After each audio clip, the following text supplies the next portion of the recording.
آؤ ہم تمہیں بتاتے ہیں حدیث کی فقاہت کیا ہے، حدیث کی سمجھدانی کیا ہے. اور کسی نے کچھ درایت اور سقایا پتہ نہیں کیا کیا نام نکالے. المہم اس طرح سے میرے عزیز حدیثوں کی سندوں کو القاء اور کشف اور ان تمام سب چیزوں کے اوپر غلبہ دیا گیا. میں آپ کو بتاؤں، چنانچہ میرے سامنے اور موجودہ دور میں نمونہ میں آپ کو بتلاؤں کہ کس طرح سے متنفر کیا گیا ہے امت کو سندوں اور محدثین کی خدمات سے.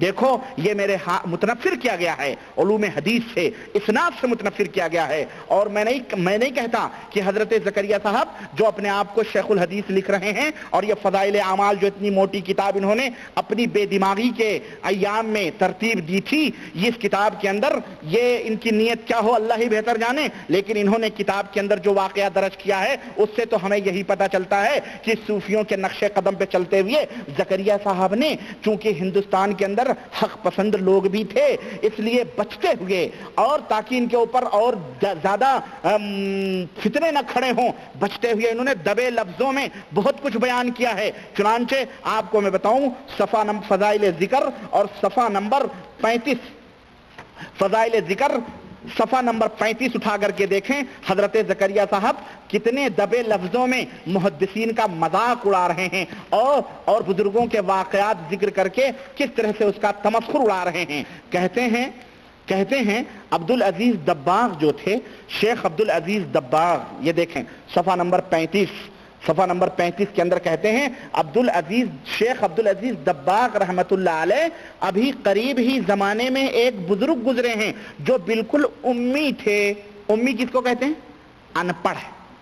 ابھی گزرا ہے نا کہ مرید کو جو صوفی ہو اسے نہ پڑھنا چاہیے نہ لکھنا چاہیے، ہے نا. ابھی بزرگوں کا، ان کے صوفیوں کے مہنتوں کا، سادھوؤں اور سنتوں کا اور بڑے بڑے لیڈروں کا بھی فیصلہ گزرا ہے کیا ہو وہ دور رہے. اسی طرح سے عبدالعزیز دباغ جو ہے امی تھے. امی مطلب ان پڑھ تھے، جاہل تھے. ہاں، مگر قرآن شریف کی آیت سنیں، حدیث قدسی، حدیث نبوی اور موضوع حدیث کو علیحدہ بتا دیتے تھے اور کہتے تھے کہ متکلم کی زبان سے جب لفظ نکلتے ہیں تو ان الفاظ کے نور سے معلوم ہو جاتا ہے کہ کس کا کلام ہے، کہ اللہ پاک کے کلام کا نور علیحدہ ہے اور حضور صلی اللہ علیہ وسلم کے کلام کا نور دوسرا ہے اور دوسرے کلاموں میں دونوں نور نہیں ہوتے. یہی ہے کشف. یہ کیا ہے؟ سند کے اوپر غلبہ دے رہے ہیں حضرت محدث صاحب. اب یہ عبدالعزیز دباغ کون ہے نا یار؟ اچانک میرے ذہن میں بات آئی، اتفاق سے وہ کتاب بھی میرے پاس موجود ہے. عبدالعزیز دباغ میں نے نشان لگائے ہوں گے، میں آپ کو بتاؤں، ایک سیکنڈ میں آپ کر لوں گا. اللہ یا اللہ میری مدد فرما. عبدالعزیز دباغ جو ہے نا کہاں ہیں؟ میں نے لگایا ہے.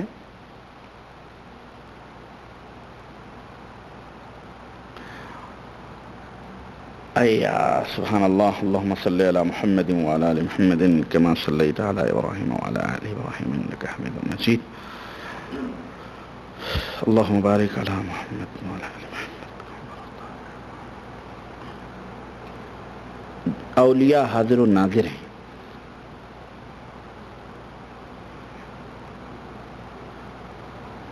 ایک دیکھیں، ہم نے آپ کو وہ واقعہ بتایا ہے بہرحال، لیکن پھر بھی میں آپ کو ایک جلد نمبر 1 صفحہ نمبر 119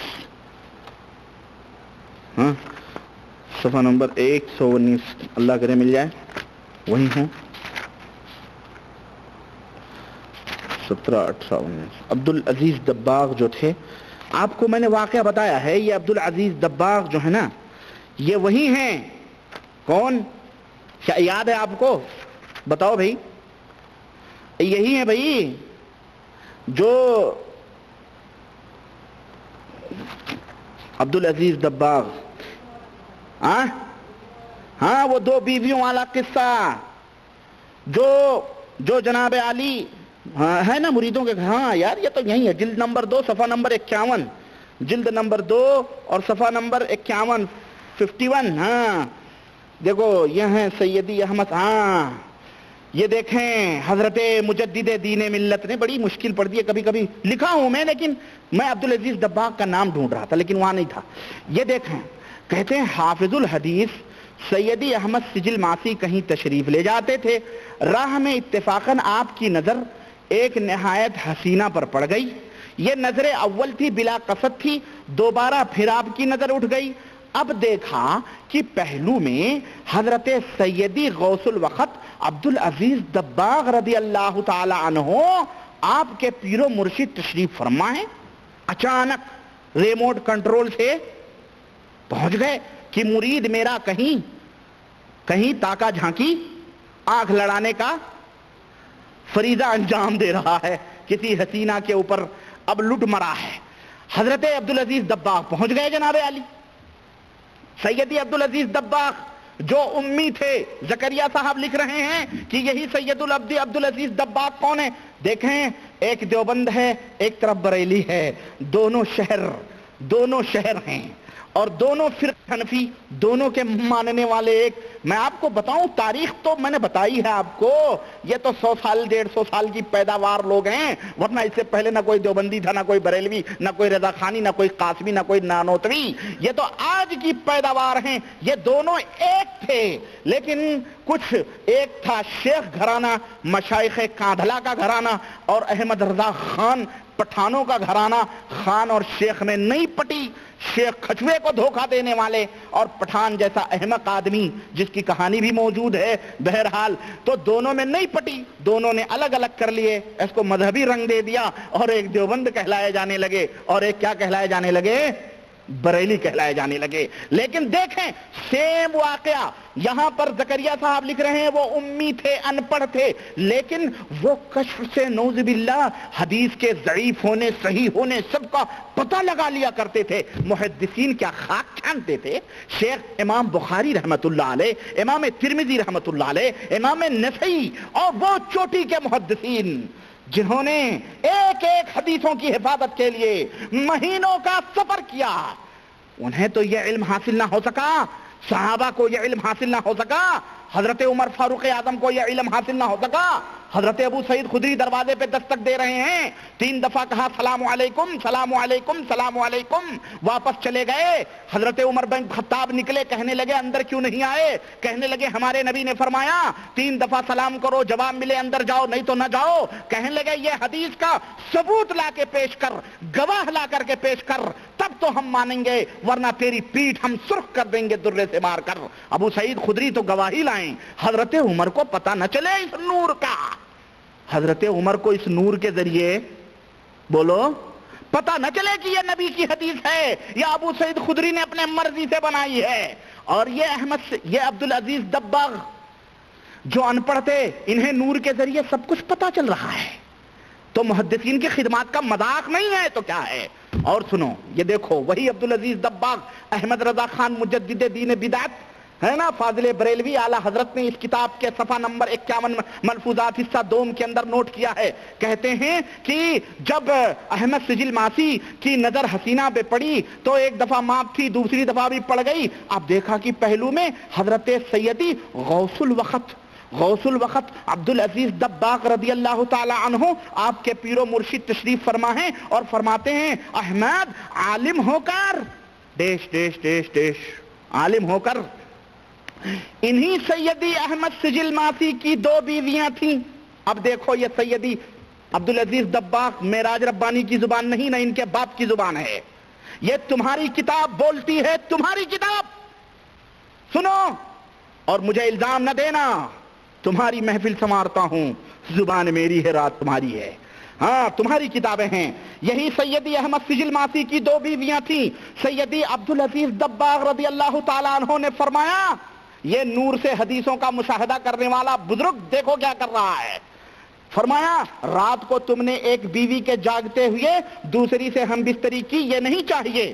عرض کیا حضور وہ اس وقت سوتی تھی؟ فرمایا سوتی نہ تھی، سوتے میں جان ڈالی تھی۔ عرض کیا حضور کو کس طرح علم ہوا؟ فرمایا وہ سو رہی تھی، کوئی اور پلنگ بھی تھا؟ عرض کیا ہاں، ایک پلنگ خالی تھا۔ فرمایا اس پر میں بیٹھا ہوا تھا، اس پر میں بیٹھا ہوا تھا تو کسی وقت شیخ مرید سے جدا نہیں ہوتا ہے. مجھے انصاف دو بزرگوں، مسلمانوں، مجھے انصاف سے بتاؤ، یہ بھی حنفی مولوی مجدد دین و ملت، اور یہ بھی فخر المحدثین فخر الاماثل زکریا صاحب کی کتاب، بتاؤ سچا کون ہے جھوٹا کون ہے؟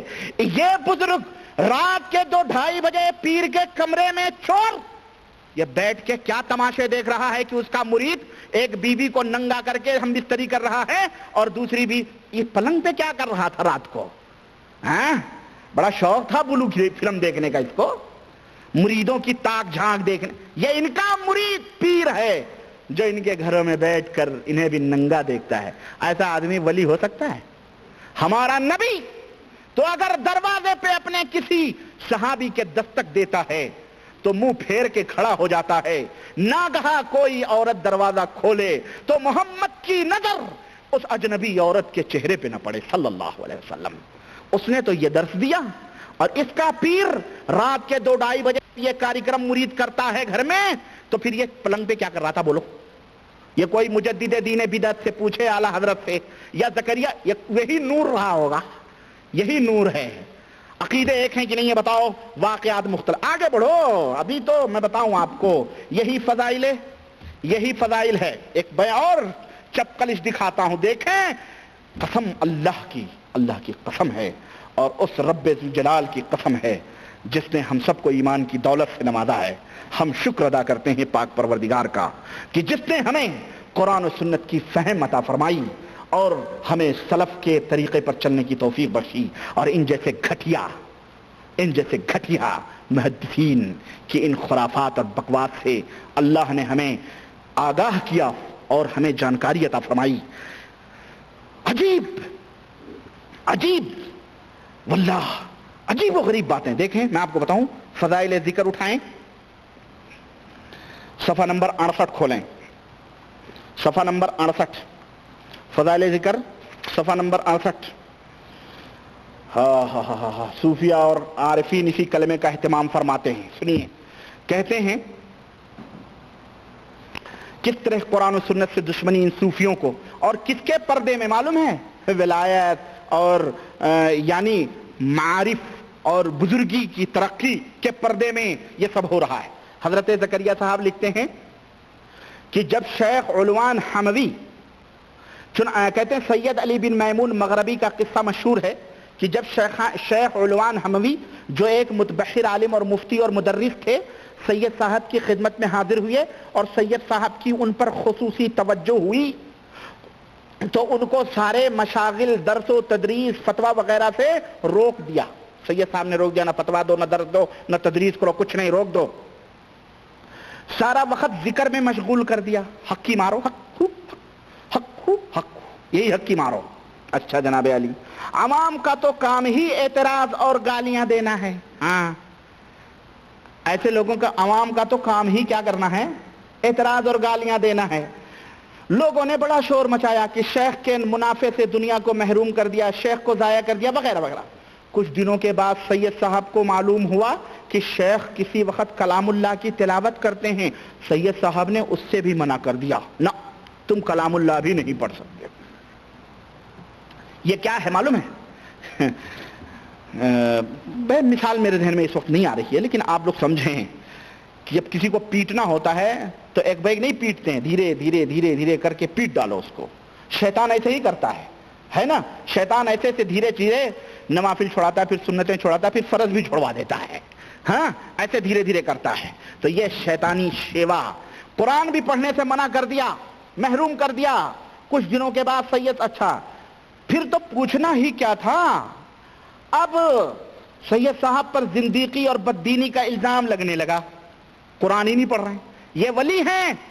ہمارا نبی تو لوگوں کو کہتا ہے، اے لوگوں قرآن پڑھو، ایک ایک لفظ پر اللہ تمہیں 10 نیکیاں دے گا. ہے کہ نہیں؟ ہمارا نبی تو یہ تعلیم دیتا ہے. ہمارے نبی نے کبھی قرآن پڑھنے سے کسی صحابی کو منع، اور وہ تو ماشاءاللہ تبارک اللہ اللہ کا قرب حاصل کر کے چلے گئے.